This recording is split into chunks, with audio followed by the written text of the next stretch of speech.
الحمد لله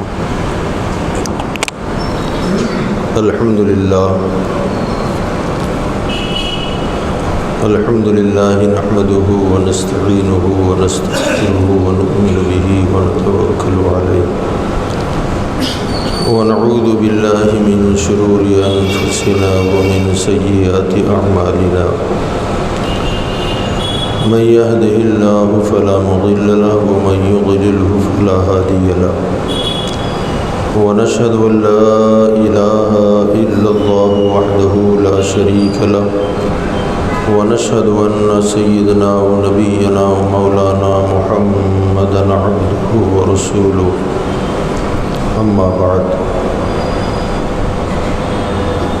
فأعوذ بالله من الشيطان الرجيم بسم الله الرحمن الرحيم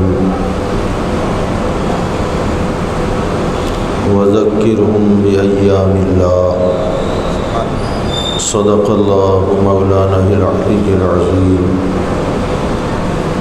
وبلغنا رسوله النبي الأمين المتين الكريم ونحن على ذلك لمن الشاهدين والشاكرين والحمد لله رب العالمين. معزز و محترم علماء ملت اسلامیہ، بالخصوص حضرت العلامہ الشاہ غلام مصطفیٰ صاحب قبلہ مدظ اللہ العلی، دیگر حاضرین مجلس، السلام علیکم ورحمۃ اللہ وبرکاتہ.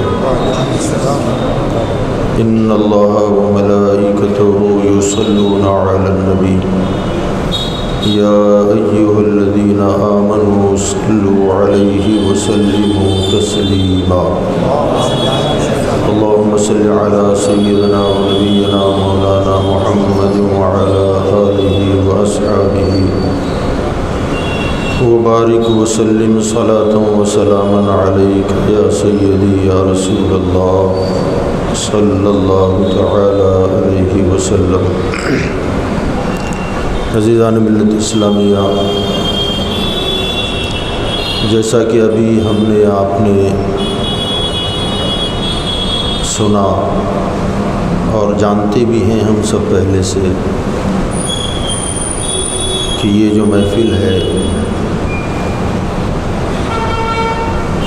یہاں ذکر رسول کی محفل کا پودا لگانے والی ذات، جنہوں نے بیج ڈالا، اسے سینچا، سنوارا، دھیرے دھیرے وہ درخت بڑا ہوتا گیا اور الحمدللہ اس باغ کا جو مالی تھا تقریباً اس شجر محبت کو 40 سال تک انہوں نے سینچا، مگر افسوس صد افسوس کہ وہ ذاتی گرامی وقار آج ہمارے آپ کے درمیان نہیں ہے. بڑی محنتیں، بڑی مشقتیں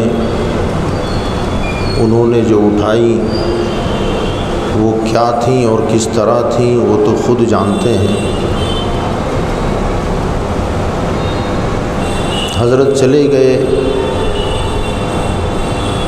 مگر یہ سلسلہ انشاءاللہ صبح قیامت تک جاری رہے گا.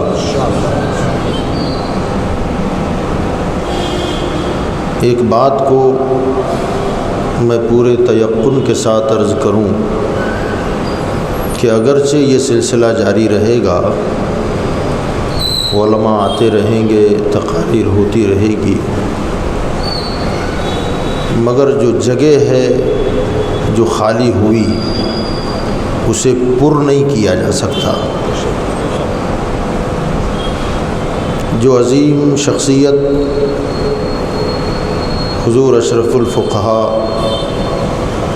ہمارے آپ کے درمیان سے رخصت ہوئے، ظاہر بات ہے اب جو بھی آئے گا مگر وہ نہیں ہوگا، ان کی جو جگہ ہے وہ پر ہونا مشکل نظر آتا ہے۔ اللہ کرے کہ حضرت کا ہمیں کوئی نعم البدل عطا فرمائے، اگر نعم البدل نہیں تو کم سے کم ان کا بدل ہی عطا فرما دے۔ بہرحال یہ سلسلہ جس طرح بھی ہو سکے گا ہم دعا کرتے ہیں کہ اللہ اس سلسلے کو صبح قیامت تک جاری رکھے اور حضرت کے درجات کو بلند فرمائے۔ ان کی قبر پر اللہ جب تک آسمان پر سورج و چاند چمکتے رہیں ان کی قبر پر اللہ انوار و رحمتوں کی بارشیں نازل فرمائے۔ حضرات گرامی، انہوں نے جو محنتیں کیں اور کارہائے نمایاں انجام دیے وہ تقریباً ہمارے آپ کے نگاہوں کے سامنے ہیں۔ وہ ذات ستودہ صفات جنہوں نے اگر وہ چاہتے تو ان کا اچھا خاصا اثر و رسوخ بھی تھا، کروڑ پتی لوگ ان کے مریدین ہیں، اچھے اچھے گھرانوں سے تعلق رکھنے والے، زبان کھول دیں تو لاکھوں روپیہ نام پہ لٹا دیں۔ وہ چاہتے تو جو ان کا اپنا علاقہ ہے یہاں سے لوگوں سے چندہ اکٹھا کر کے اپنے علاقے کو سنوارتے، اپنے علاقے میں کوئی بڑا کام کرتے۔ انہوں نے جہاں تھے وہاں تو کیا ہی، مگر قابل فخر اور قابل داد کارنامہ خصوصاً اہل گجرات پر جو ان کا کرم اور مہربانی ہے وہ یہ ہے کہ وہ چاہتے تو ہم سے، آپ سے اور آپ کے عقیدت مندوں سے لے کر کے اپنے علاقے میں بڑے سے بڑا اور مزید کام کرتے، جو کیا اس سے اور کئی گناہ بڑھا کے کرتے، مگر انہوں نے دیکھا کہ اگر میں وہاں لے جاؤں تو ممکن ہے اسی علاقے کے لوگ اس سے فائدہ اٹھائیں، تو گجرات والوں کے لیے کیا، یہاں میں آتا ہوں، ان کی عقیدتوں کا، ان کی محبتوں کا انہیں کچھ تو صلہ ملنا چاہیے۔ اس دور اندیش شخصیت نے اہل گجرات پر کرم کرتے ہوئے یہاں کے لوگوں کا تعاون لے کر ہمارے مستقبل کے لیے ایک عظیم ادارہ انوار رضا کی شکل میں کھڑا کر دیا۔ یہ اگر آپ غور کریں گے تو کسی نتیجے پر ضرور پہنچیں گے، ہم اس کی تفصیلات میں نہیں جانا چاہتے، غور کریں آپ۔ یقیناً وہ چاہتے تو جامعہ امجدیہ جو آج ناگپور کی سرزمین پر کھڑا ہے، اللہ اسے شاد و آباد رکھے، نظر بد سے اس ادارے کو بچائے۔ وہ ادارہ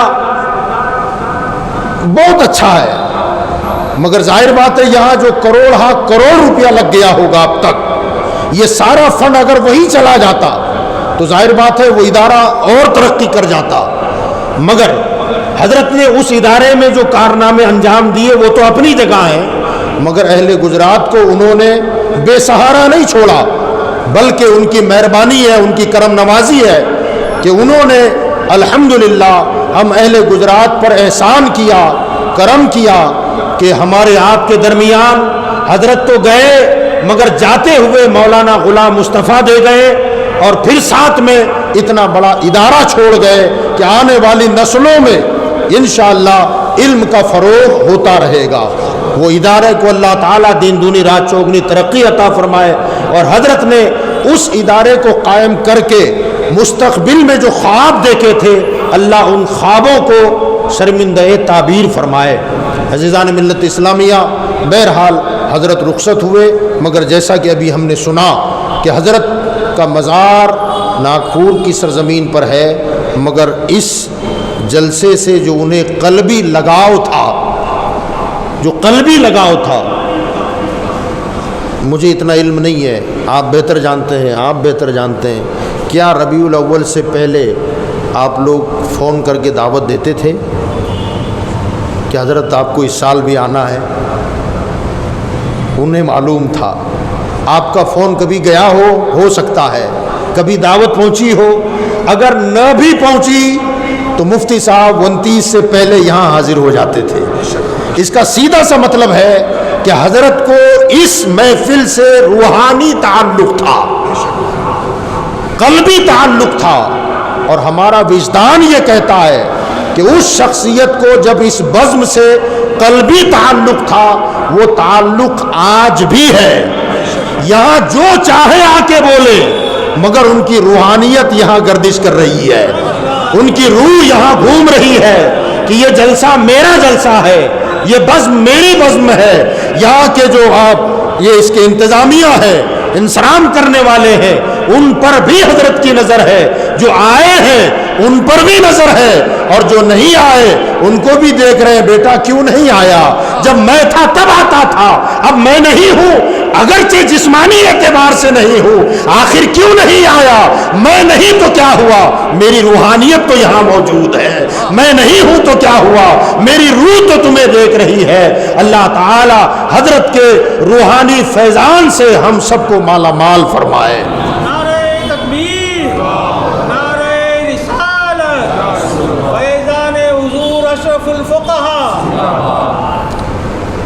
بہرحال مجھے جو موضوع اور عنوان دیا گیا ہے، اس اعتبار سے ہم اپنی گفتگو کا آغاز کرتے ہیں۔ حضرت سیدنا ابراہیم علیہ السلام حضور صلی اللہ علیہ وسلم کے جد اعلیٰ ہیں۔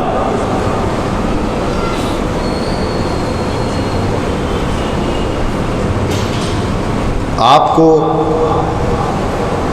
اللہ تعالیٰ نے بڑھاپے کی عمر میں بیٹا عطا فرمایا۔ تقریباً 60 سال کی عمر کے بعد ایک بیٹا پیدا ہوا، جس خاتون سے پہلے نکاح کیا تھا وہ لا ولد تھی۔ بعد میں سیدہ ہاجرہ سے نکاح فرمایا، اللہ سے دعا مانگی، مولا مجھے اولاد سے نواز دے، تو اللہ تعالیٰ نے حضرت ابراہیم علیہ السلام کو بیٹا عطا فرمایا۔ اس بیٹے کا نام اسماعیل علیہ السلام ہے۔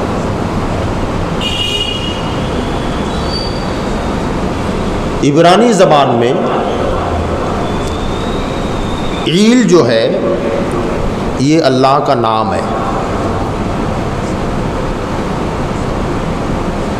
جبرائیل، اسرافیل، اسی وزن پہ اسماعیل ہے۔ اللہ نے 60 سال کی عمر میں ایک بیٹا عطا فرمایا، تو چونکہ بیٹے کے لیے دعا کرتے تھے، دعا مانگتے تھے کہ اللہ مجھے بیٹا دے، بچہ پیدا ہوا، بیٹا ہوا، تو حضرت ابراہیم علیہ السلام نے اس بچے کا نام اسماعیل رکھا۔ اسمع کا مطلب ہے سن لی، اور ایل اللہ کا نام ہے، تو اسماعیل کا مطلب ہوا یہ وہ ہے جس کے بارے میں اللہ نے میری سن لی۔ اس مناسبت سے حضرت اسماعیل کا یہ نام حضرت ابراہیم علیہ السلام نے رکھا۔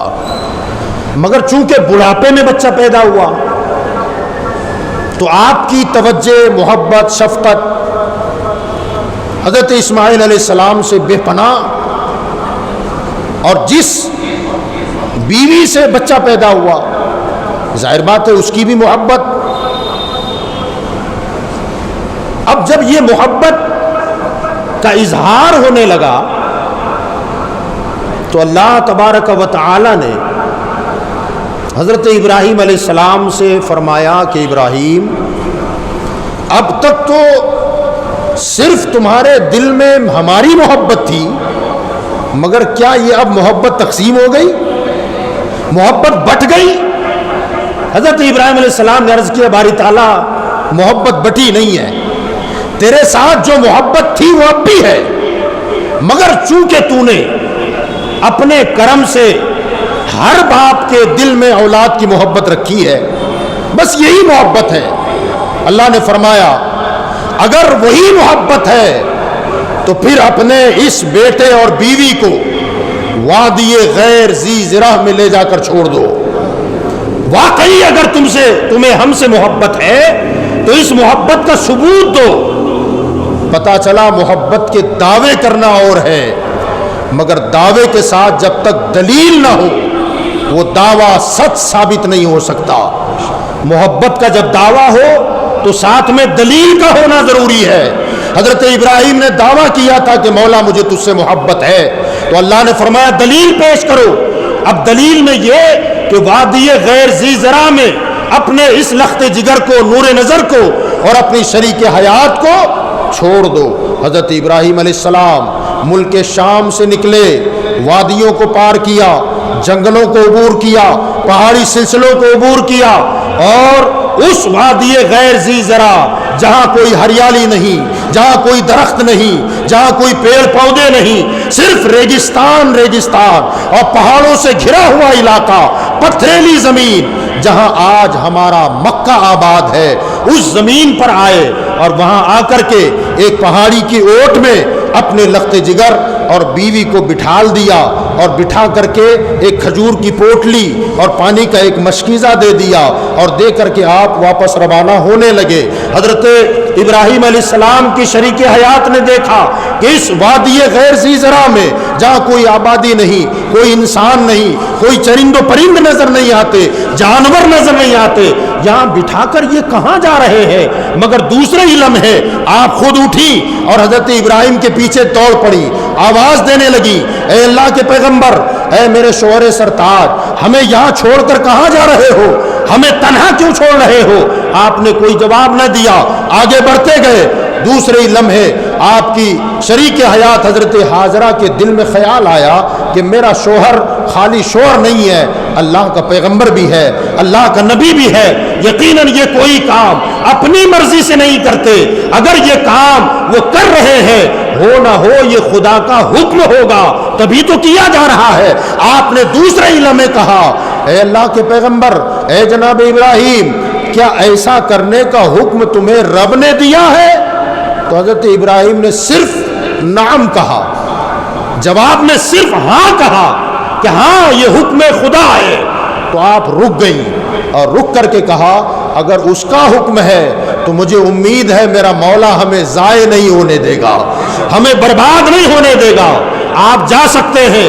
حضرت ابراہیم علیہ السلام کچھ دور گئے اور ایک پہاڑ کی اوٹ میں جا کر دعا کرتے ہیں، اے اللہ میں نے تیرے بھروسے اپنے اہل و عیال کو اس جنگل میں چھوڑ دیا ہے، مولا اس جنگل کو آباد کرنا اب تیرا کام ہے، مولا میں نے اپنی اولاد کو تیرے بھروسے چھوڑا ہے۔ آپ یہ دعا کر کے نکل پڑے۔ جب تک کھجور تھی اور جب تک پانی تھا وہ استعمال کرتے رہے، دودھ بھی آتا رہا، بچے کو دودھ پلاتے رہے، مگر وہ کھجوریں ختم ہو گئی، پانی بھی ختم ہو گیا۔ اب یہ خاتون بھوک اور پیاس سے تڑپ رہی ہے، پیاسی ہے، بھوکی بھی ہے۔ اب ایسے عالم میں دودھ آنا بھی بند ہو گیا، بچے کی حالت بھی دیگرگوں ہونے لگی۔ آپ اسی کیفیت میں، یہ تفصیلات آپ بار بار سن چکے ہیں، مگر جو اصل باتیں مجھے آج بتانی ہے میں اس طرف آتا ہوں کہ اب معاملہ یہ ہوا کہ جب پانی ختم ہو گیا اور کھجوریں ختم ہو گئی تو حضرت حاجرہ رضی اللہ تعالی عنہا نے اپنے لخت جگر کو اس پہاڑ کی اوٹ میں لٹا دیا اور آپ پانی کی تلاش میں نکلی، کبھی صفا سے مروہ، مروہ سے صفا، بیٹے کا خیال آتا تو اس طرف آ جاتی، پھر پانی اور کھانے کے بارے میں خیال آتا کہ شاید کہیں کچھ پانی مل جائے تو اس طرف چلی جاتی۔ اس طریقے سے آپ نے 6 چکر لگائے۔ جب 7واں چکر تھا تو کچھ سرسراہٹ کی آواز آئی تو آپ کو یہ خوف لاحق ہوا کہ کہیں کوئی درندہ بچے کو کھا تو نہیں رہا ہے۔ آپ پلٹ کر جب واپس آئی تو بیٹا پیاس کی شدت اور دودھ نہ ملنے کی وجہ سے زمین پر ایڑیاں رگڑ رہا تھا۔ جہاں ایڑیاں رگڑ رہا تھا جب آپ 7ویں مرتبہ آئی تو آپ نے دیکھا وہ سرسراہٹ اور وہ آواز کسی درندے کی نہیں تھی، بلکہ جہاں بچہ ایڑی رگڑ رہا تھا وہاں سے زمزم پھوٹ رہا تھا۔ وہاں سے پانی کا چشمہ نکل رہا تھا. آپ بڑی خوش ہوئی اور آپ نے عبرانی زبان میں یا ماء زمزم، یا ماء زمزم، زمزم کا معنی ہے ٹھہر جا، ٹھہر جا. انہیں ڈر لگا کہ کہیں یہ پانی پھیل کر کے ریت میں جذب نہ ہو جائے اور ہم پھر پانی کے لیے ترس جائے. آپ پانی کے ارد گرد گھیراؤ لگا دیتی اور وہاں پانی کے لیے روک کر رہی تھی اور کہتی تھی اے پانی رک جا، اے پانی رک جا. میرے آقا صلی اللہ علیہ وسلم نے بعد میں ارشاد فرمایا خدا بھلا کرے حضرت ہاجرہ کا، اگر وہ اس پانی کو ٹھہرنے کا حکم نہ دیتی تو وہ کنواں نہیں دریا ہو جاتا، وہ کنواں نہیں دریا ہو جاتا. بہرحال یہاں میں ایک عقیدے کی بات عرض کر دوں، آپ نے اس کو سنا ہے بار بار. بتانا یہ ہے کہ میرے آقا صلی اللہ علیہ وسلم نے ارشاد فرمایا، اس حدیث کو میں ذرا بعد میں بیان کروں. آپ جانتے ہیں کہ وہ زمزم کا کنواں اور زمزم کا چشمہ نکلا کہاں سے نکلا؟ پوچھ رہا ہوں آپ سے. زمین سے نکلا. کیسے نکلا؟ ایڑی کی رگڑ سے نکلا، ایڑی کی رگڑ سے نکلا. میرے آقا صلی اللہ علیہ وسلم نے صحابہ سے یہی سوال کیا تھا، مجھے بتاؤ یہ پانی کہاں سے نکلا؟ کہا یا رسول اللہ زمین سے نکلا ہے. سرکار نے فرمایا نکلا زمین سے ہے مگر آتا جنت سے ہے. زمزم نکلا زمین سے ہے مگر آتا جنت سے ہے. آقا نے حدیث میں فرمایا کہ جنت کا پانی حجر اسود میں گرتا ہے اور حجر اسود سے زمزم کے کنویں میں جاتا ہے. یہی وجہ ہے کہ دنیا کا کوئی پانی آپ لے لیں اور لے کر کے اسے کسی برتن میں رکھ دیں، 2 دن 4 دن 8 دن 10 دن 2 ہفتہ مہینہ بعد میں آپ اسے ڈھکن کھول کر کے دیکھیں گے جالا پڑے گا، اس کا مزہ بدل گیا ہوگا، اس میں کیڑے رینگ رہے ہوں گے. اب وہ پیاس کیا بجھائے، وہ پوائزن ہو جائے، وہ زہر ہو جائے گا. مگر جنت کی نعمتوں میں یہ خاص بات اللہ نے رکھی ہے کہ جنت کی کسی نعمت میں کیڑا نہیں پڑتا. وہاں کا کوئی پھل یا کوئی اور چیز وہ سڑنے گلنے سے پاک، بدبودار ہونے سے پاک. سرکار نے جو فرمایا کہ زمزم کا پانی نکلتا زمین سے ہے مگر آتا جنت سے ہے. اب زمزم کے پانی کو آپ لے کر کسی برتن میں رکھیں، ہفتہ 2 ہفتہ نہیں، مہینہ 2 مہینہ نہیں، سال 2 سال نہیں، 50 سال تک رکھیں اور پھر اسے نکال کر کے دیکھیں، اس میں کبھی کیڑا نہیں پڑے گا، اس میں بدبو نہیں آئے گی، اس میں کبھی جالا نہیں پڑے گا. اس لیے کہ جنت کی ہر شے سڑنے گلنے سے پاک ہے، کیڑا پڑنے سے پاک ہے. تو ثابت ہوا کہ زمزم دنیا کا نہیں جنت کا پانی ہے. کہاں کا پانی ہے؟ اونچی بولو اور اونچی بولو. جنت کا پانی ہے. نکلا کیسے؟ ہاں بہت اہم بات عقیدے کی بتا رہا ہوں. کیسے نکلا؟ ایڑی کی رگڑ سے نکلا. اور کس کی رگڑ تھی؟ نبی کے ایڑی کی رگڑ. پتا چلا ہو جنت ڈھونڈنے والوں، کہاں ڈھونڈ رہے ہو؟ جنت چاہیے تو نبی کے قدموں میں آ جاؤ. جنت ادھر ادھر نہیں ملے گی. جنت کا پتہ ہمیں زمزم نے بتا دیا. جہاں پیغمبر کی ایڑی رگڑی جائے وہاں سے جنت کا چشمہ نکل پڑے تو پتہ چلا جنت چاہیے، جنت کا پانی چاہیے تو نبیوں کے قدموں میں آؤ. جنت کی نعمت چاہیے تو نبی کے قدموں میں آؤ. نبی کے قدموں میں اللہ نے جنت رکھ دی ہے. بعض لوگوں کو یہ شبہ ہو سکتا ہے کہ جنت اللہ کی اور نبی کے قدموں میں کیسے رکھ دی ہے. تو میں کہتا ہوں نادان، حدیث نہیں پڑھی. میرے آقا نے تو ماں کے لیے کہہ دیا کہ تیری جنت تیرے ماں کے قدموں میں ہے. جب ماں کے قدم کے نیچے جنت ہے تو مصطفیٰ کے قدم کے نیچے نہیں ہوگی. پتا چلا جب ماں کے قدموں کے نیچے جنت ہے تو ہماری ہزاروں مائیں نبی کے قدموں پہ قربان ہے. تو بہرحال بتا یہ رہا تھا زمزم کا کنواں نکلا، چشمہ نکلا. حضرت ابراہیم علیہ السلام کبھی ملاقات کے لیے آئے، تفصیلات زیادہ ہیں. ایک مرتبہ کا دورہ ہوا تو وہ جو پانی کا چشمہ نکلا تھا قبیلہ بنی جرہم، جو خانہ بدوشوں کا قبیلہ تھا، وہ جہاں پانی ملتا، جہاں جانوروں کے لیے چارہ ہوتا، ایسی جگہ پر پڑاؤ ڈالتے۔ یہ گھومتا گھماتا ہوا اس ریگستان کی طرف سے نکل پڑا، تو انہوں نے پانی کا پتہ لگانے کے لیے اونچے اونچے پہاڑوں پر چڑھ کر وہ دیکھتے تھے کہ جن فضاؤں میں پرندے گھوم رہے ہوں، انہیں اندازہ ہوتا کہ وہاں پانی ہوگا تو ہی پرندے ہیں۔ تو انہوں نے ایک پہاڑ پر چڑھ کر کے دیکھا تو جہاں زمزم کا کنواں تھا وہاں پر کچھ پرندے پرواز کر رہے تھے۔ انہوں نے دیکھا کہ ہاں یہاں پانی ہونا چاہیے، وہ اس طرف آئے تو وہاں یہ پانی کا چشمہ تھا، اور ایک خاتون گود میں بچہ لے کر بیٹھی ہوئی ہے، وہ وہاں آئے اور انہوں نے کہا کہ مائی آپ اگر اجازت دو تو یہ پانی ہم نے چکھ کے دیکھ لیا ہے، اس سے جیسا پانی ہم نے کہیں اور نہیں پایا، بڑا اچھا پانی ہے، آپ اجازت دیں تو ہم یہاں رک جائیں۔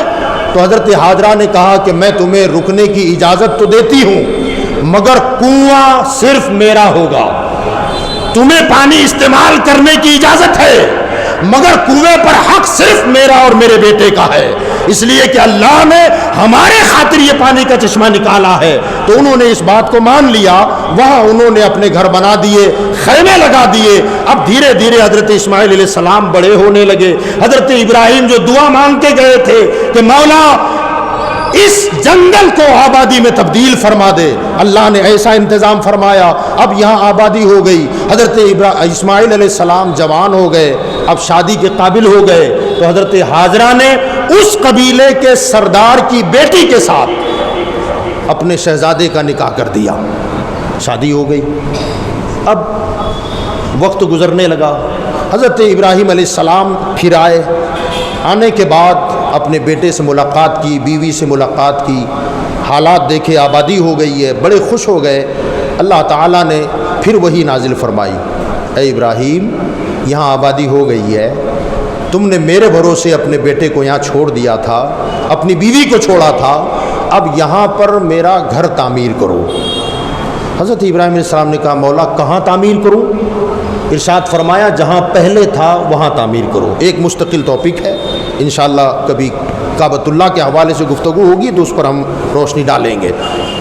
وہ کعبہ حضرت ابراہیم علیہ السلام بانی کعبہ نہیں ہے، لوگ سمجھتے ہیں کہ حضرت ابراہیم ہی نے بنایا ہے۔ ابراہیم علیہ السلام کعبے کے بانی نہیں ہے، وہ معمار کعبہ ہے۔ کعبے کو تعمیر انہوں نے کیا ہے بعد میں، مگر اس کی بنیاد کب پڑی ہے؟ تو حضرت آدم علیہ السلام جب زمین پر آئے تھے جنت سے، اس وقت کعبہ تعمیر کرایا گیا تھا، اور اس کعبے کو تعمیر کس نے کیا، بنیادیں کس نے رکھی؟ تو اس کی بنیاد کھودی ہے حضرت جبریل نے، اور اس کعبے کو تعمیر کیا تھا فرشتوں نے۔ اور وہ کعبہ جو بنا تھا وہ زمین کے مٹیریل سے نہیں بنا تھا، وہ جنت کے مٹیریل سے بنایا گیا تھا۔ پتھر بھی جنت کے تھے، گارا بھی جنت کا تھا، اور بنانے والے فرشتے تھے اور گائیڈنگ کرنے والے حضرت جبریل علیہ السلام تھے۔ وہ کعبہ کب تک رہا؟ وہ کعبہ حضرت نوح علیہ السلام کے زمانے تک رہا۔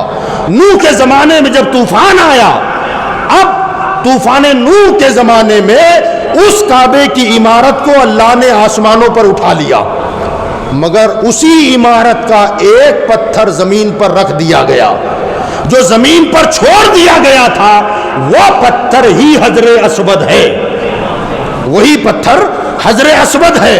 بعض لوگوں نے لکھا ہے کہ پتھر چھوٹ گیا، میں کہتا ہوں بلکہ عاشق مفسرین نے کہا ہے، میں انہی کی بات کو یہاں عرض کرنا چاہتا ہوں، وہ چھوٹا نہیں تھا، چھوڑا گیا تھا۔ وہ پتھر، فرشتوں سے غلطی نہیں ہوتی ہے، فرشتے بھول چوک سے معصوم ہے، وہ غلطی نہیں کرتے۔ وہ پتھر چھوٹا نہیں تھا بلکہ حکم خدا سے چھوڑ دیا گیا تھا، اس لیے کہ اس پتھر کے چھوڑنے میں یہ حکمت تھی کہ امت محمدیہ اس سے فائدہ اٹھا سکے، جنتی پتھر کو بوسہ دے سکیں۔ بہرحال حضرت ابراہیم کو حکم ہوا کہ کعبہ تعمیر کریں، میرا گھر بنائیں۔ حضرت ابراہیم نے کہا مولا کہاں بناؤں؟ کہا جہاں پہلے تھا وہیں بناؤ۔ مولا کیسے پتا چلے کہ کعبہ کہاں تھا؟ فرمایا صبح اٹھنا، ہم بادل کا ٹکڑا بھیجیں گے،